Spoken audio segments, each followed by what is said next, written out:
Saudara-saudara yang terkasih, saya sebenarnya dari tadi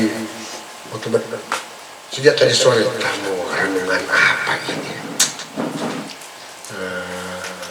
karena orang kudus ini belum terlalu lama dicantumkan dalam apa-apa mulai picat balon. Jangan-jangan ada kode kita nggak usah banyak bicara karena langsung. Tapi mungkin lebih dari bacaan dan orang kudus ini pada Pio. Jujur, saya pribadi, Petrus orang kudus, murid Yesus otomatis. Carolus Borromeus, dia mendirikan sampai terkenal untuk suster-suster CB, mendirikan besar, banyak orang hebat. Tapi yang menarik ada orang-orang yang biasa. Contoh kecil, Mother Teresa. Dia itu orang biasa. Ada banyak suster yang lebih biasa lagi. Dia tidak bikin mujizat yang hebat. Dia tidak pernah memperbanyak roti, menyembuhkan mujizat. Enggak. Dia cuma membantu orang. Itu, tapi karena pemberian dirinya itu yang hebat, maka terakui dia orang tanda orang sebut orang kudus. Tapi Padre Pio, dia tidak seviral Mother Teresa. Dia cuma seorang imam biasa. Tidak ada karya luar biasa. Tidak. Dia diberikan gelar kudus hanya karena kalian tahu kalau orang suka dapat stigmata. Stigmata itu tanda luka seperti Yesus. Mar itu DP konsekuensi cuma satu, penderitaan terus. Itu dia pesakit, tak belum pernah cuma dengar kata begitu. Mana tuh lebih sakit gigi, sakit jantung atau stigmata. Ini lebih menderita. Memang perih dan dia cuma tahan sendiri. Itu bukan mujizat. Tapi apakah dia tahan untuk menderita? Dan dia boleh bertahan untuk itu. Kebaikan itu menjadi sempurna kalau orang yang menerima kebaikan dia dapat memuji Allah. Kalau saya tolong orang, kong dia cuma bilang terima kasih pastor dan titik, kebaikan berhenti pada saya. Karena dia tidak sampai pada keyakinan bahwa Allah berbaik hati kepadanya melalui orang lain. Kita seringkali memang manusiawi, kita mau kalau orang berterima kasih pada kita. Kalau saya jujur, kalau membuat sesuatu orang tidak berterima kasih, tidak apa-apa. Terima kasih Tuhan karena boleh merayakan Ekaristi melalui bantuan orang-orang ini. Maka bantuan kita menjadi sempurna kalau mampu mengajak orang lain berterima kasih kepada Allah. Itu yang Mazmur bilang. Maka saya bilang kepada yang baca, pada mesti baca baik-baik. Kalimat pertama, aku hendak memuji Tuhan setiap waktu. Bentuk pujian bukan berdoa saja. Itulah keyakinan Kristiani. Dan karena kalau kita berani memuji sampai kepada Allah, maka apa yang orang buat, apa yang kita buat pada orang, ingat baik-baik ajaran Kristiani.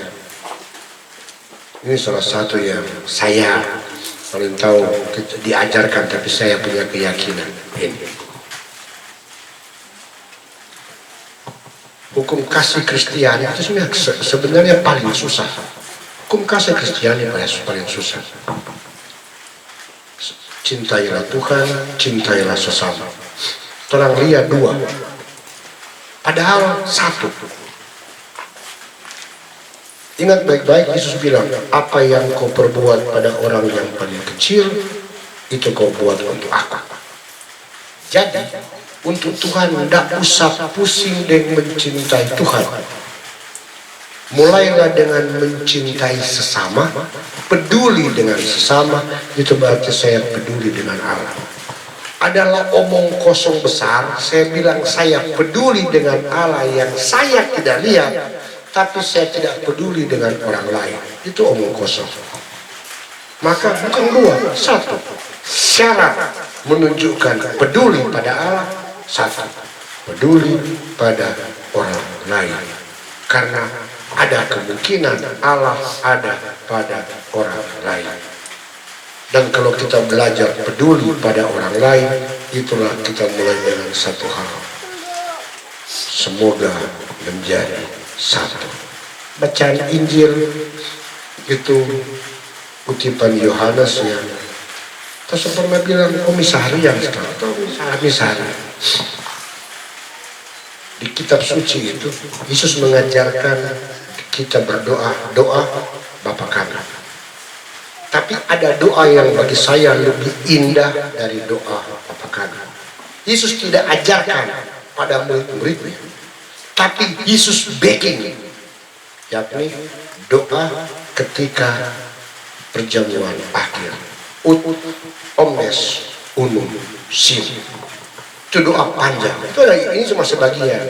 Ya Bapa, semoga mereka ini satu, sama seperti kita, sama seperti aku dan engkau adalah satu. Dan kalau orang tanya pada saya, dosa terbesar sekarang itu apa? Mungkin kalau kata kisah dulu kan membunuh, melawan 10 perintah Allah.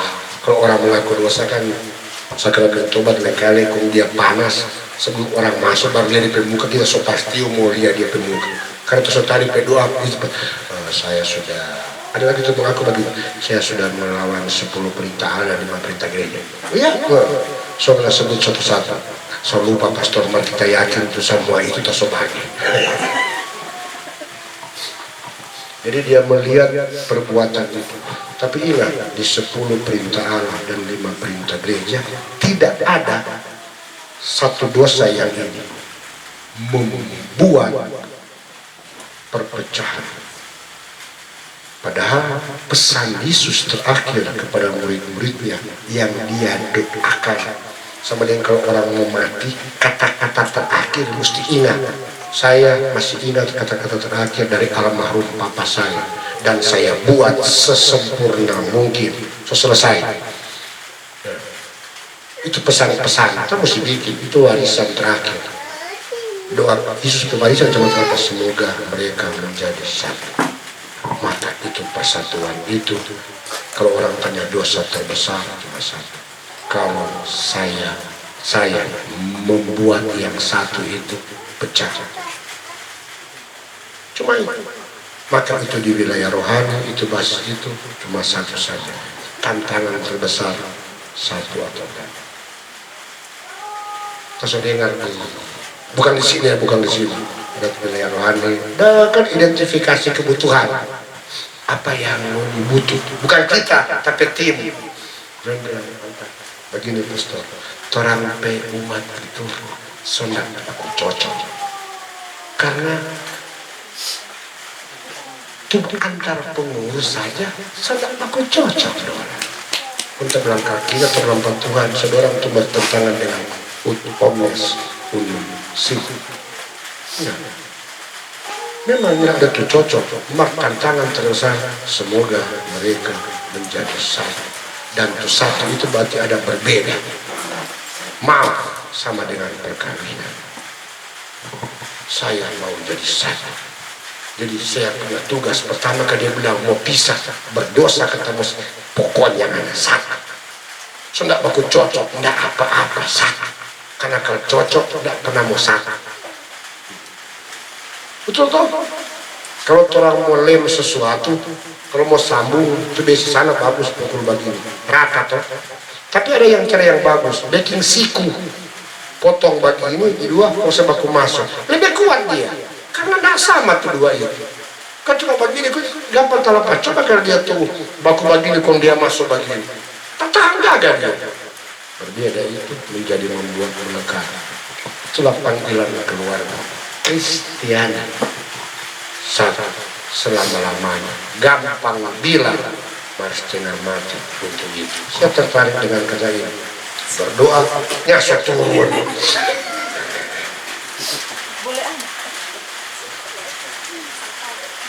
Dan jangan khawatir. Berdoa itu memuji Tuhan. Itu kata paling setengah mati itu berharap.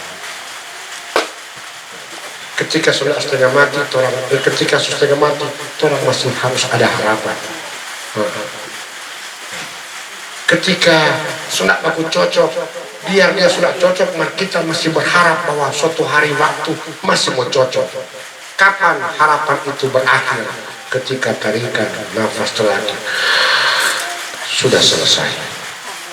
Dan itu paling susah, itu paling menderita. Tapi itu orang-orang kudus ini, mereka menunjukkan bahwa memang ada yang susah, tapi bukan tidak mungkin terlaksana. Dan orang-orang kudus inilah saksi bahwa yang susah orang masih boleh hidupi. Mungkin ada 50 orang, tapi cuma satu yang bertahan. Itulah kesaksian kekudusan. Saudara-saudara terkasih, umat dilayani oleh Santo Padre Pio. Bagus ini Padre Pio. Ini Padre Pius. Ada kan Pius. Pius kan banyak paus. Pius 10, ada Pius 11 uskup. Ada Pak uskup yang tidak sampai dari kudus. Karena digelari venerabilis, semua tingkat sanctus. Kunda pelia nggak terlalu beres paus itu, maka tidak jadi.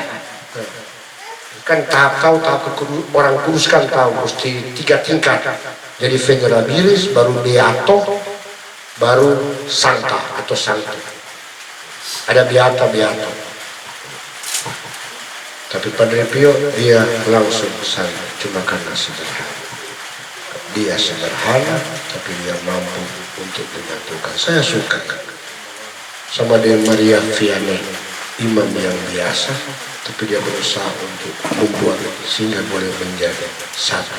Bukan pura-pura satu. Ada keluarga yang pura-pura satu. Tiap orang keluar hukum. Karena mau kasih kesaksian hebat, maka masuk di dalam rumah orang sama untuk anjing dan kucing. Ada. Bukan di GPI, bukan di GPA, gereja Paniki Atas. Bukan Paniki Indah, daripada Paniki Tengah, GPT itu susah. Tapi kekudusan itu yakni belajar menunjukkan bahwa yang susah itu bukan tidak mungkin untuk dihidupi.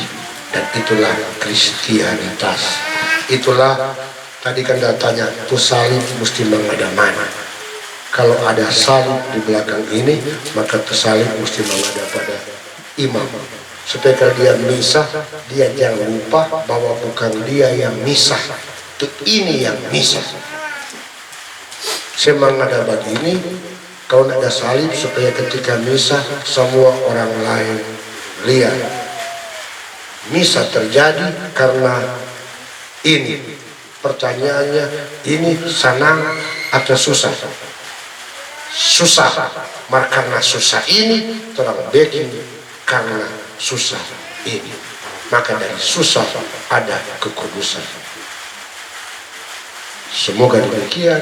Mari kita bermohon melalui perayaan ini, kita yang menjadikan Padre Pio ini sebagai pelindung boleh menunjukkan bahwa dalam hal yang biasa, orang biasa, dan itu semua pekerjaan-pekerjaannya orang bilang kotor, tapi ketika semua orang tidak mau, saya masih mau karena susah, di sana saya menjadi saksi kekudusan.